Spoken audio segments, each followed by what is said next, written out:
Amazon AI coding agent hacked to inject data wiping commands. Scattered Spider is running a VMware ESXI hacking spree. Blacksuit ransomware extortion sites seized in Operation Checkmate. And insurance giant says most U.S. customer data stolen in recent cyber attack. This is Cybersecurity Today, and I'm your host, David Shipley, coming to you from beautiful Fredericton, New Brunswick. A security scare hit Amazon's generative AI-powered coding tool, Q Developer Extension for Visual Studio Code, after a hacker managed to inject rogue data wiping code into the project's GitHub repository.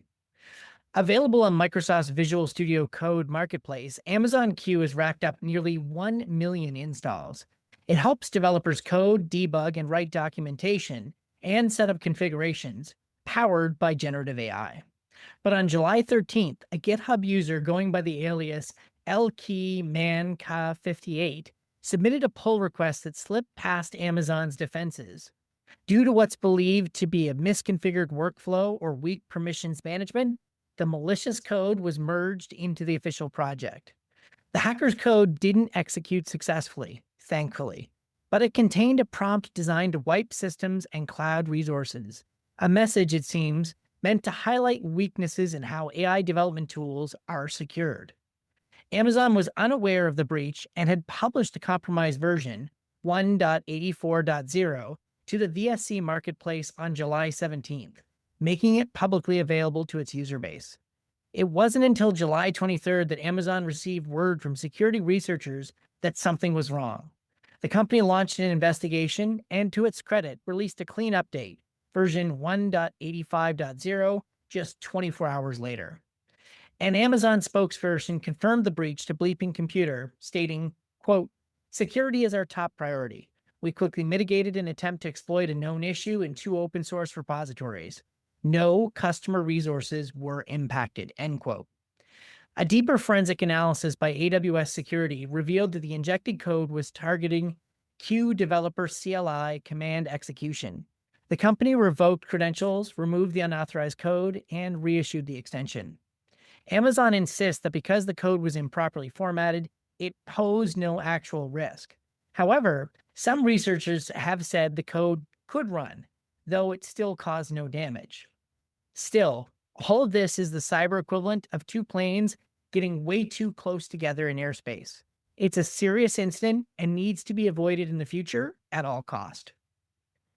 Version 1.84.0 has been pulled from all distribution channels, and users are urged to update to version 1.85.0 immediately.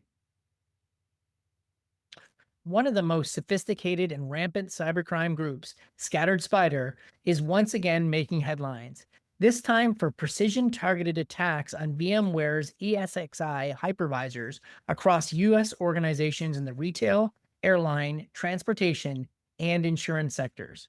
According to a new report from the Google Threat Intelligence Group, these attackers are confirmed to not be relying on zero-day exploits or software flaws. Instead, as with previous reporting, they continue to lean on near flawless social engineering to get around even mature security programs. Here's how Google broke it down. First, the attackers begin by impersonating an employee, calling the IT help desk to request a password reset for the user's Active Directory account. With credentials in hand, they move laterally across the target network, scanning for internal IT documentation to identify high-value targets, particularly VMware, vSphere, and domain administrators. Step 2, escalation. They then locate privileged access management (PAM) systems, gaining intelligence on security policies and privileged credentials. With that information, they call back, this time impersonating a privileged admin, and ask for another password reset. This gives them full control over sensitive systems.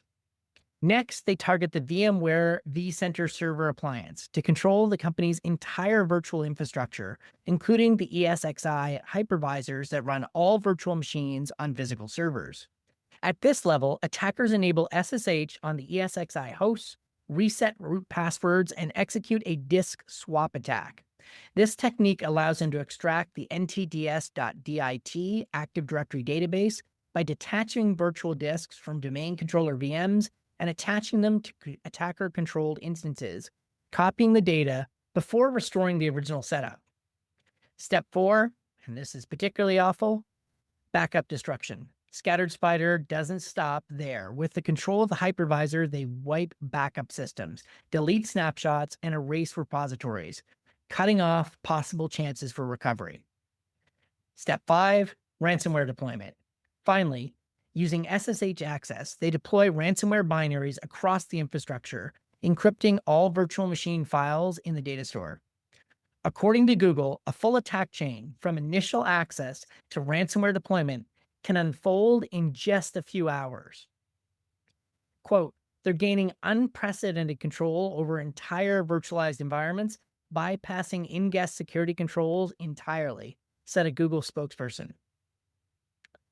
To help defenders stay ahead, Google's published technical guidance with 3 key defensive pillars. Number 1, lock down the hypervisor. Harden vSphere with the exec installed only. VM encryption and disabled SSH. Avoid direct AD joins, delete orphan VMs, and enforce strong MFA.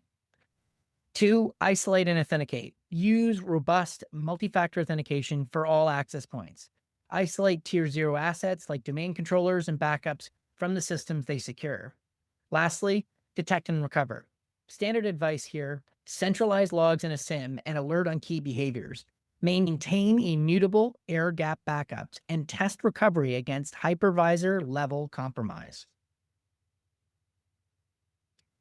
In a major win for global cybercrime enforcement, law enforcement has seized the dark web infrastructure of the Black Suit ransomware operation, a group linked to hundreds of ransomware attacks on organizations around the world. The U.S. Department of Justice confirmed the takedown late last week, stating that authorities executed a court-authorized seizure of Black Suit's domains.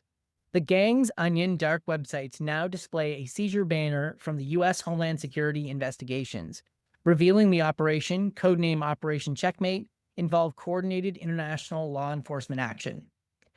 Black Suit is the latest alias of a ransomware lineage that includes Royal and possibly even earlier ransomware families. The group is known for data extortion campaigns and leveraging remote management tools and living off the land techniques to gain and maintain access inside victim networks. One of Black Suit's major hacks was the 2024 hit on CDK Global, a SaaS platform for car dealerships that caused weeks of havoc across North America. Now, researchers warn Black Suit may already be rebranding. On Thursday, Cisco Talos reported signs Black Suit is resurfacing as Chaos ransomware. Analysts noted similar tactics, encryption behaviors, and ransom note structure between Chaos and the previous Black Suit campaigns. Quote, Talos assesses with moderate confidence that the new Chaos ransomware group is either a rebranding of Black Suit or operated by some of its former members. Alliance Life Insurance Company of North America has confirmed a significant data breach, impacting the personal information of a majority of its 1.4 million U.S. customers, financial professionals, and select employees. In a statement issued to the BBC, Alliance's German parent company said that on July 16, 2025, a malicious actor gained unauthorized access to a third-party cloud-based customer relationship management system used by Alliance Life. The attackers reportedly used social engineering techniques to compromise the system, bypassing technical defenses by targeting people. According to Alliance, only Alliance Life systems were affected, and there is no evidence that their core corporate network or policy administration systems were accessed. That's good news. The company emphasized that the breach did not extend to its global customer base, which exceeds 125 million people. The breach was disclosed in a legal filing with Maine's Attorney General's office in the U.S. The company said it took immediate action to contain the incident, has notified the FBI, and is actively contacting affected individuals to provide assistance. This breach highlights the continued threat posed by social engineering. In previous updates from law enforcement, Scattered Spider was known to be targeting insurance companies. It's unknown if Alliance was one of the organizations hit by Scattered Spider, but it's likely. And this breach highlights the growing risk posed by third-party cloud platforms, especially those integrated into critical customer-facing systems. It's critical that organizations look at access and identity and how those are going to be secured. And in particular, given the wake of the Clorox lawsuit against IT giant Cognizant, that IT help desk processes are hardened against social engineering. As investigations continue, this incident serves as a stark reminder for companies to scrutinize third-party access, educate staff on social engineering, and implement robust multi-factor authentication across all vendor platforms. As always, stay skeptical and stay patched. And don't ever give AI agents, or humans for that matter, direct access to prod, ever. We're always interested in your opinion, and you can contact us at editorial@technewsday.ca or leave a comment under the YouTube video. As well, a small ask. Help us spread the word about cybersecurity today. Give us a like or subscribe, leave us a review on your favorite podcasting platform, and if you like the show, please tell others. We'd love to grow our audience even more, and we need your help. I've been your host, David Shipley. Jim Love will be back on Wednesday. Thanks for listening.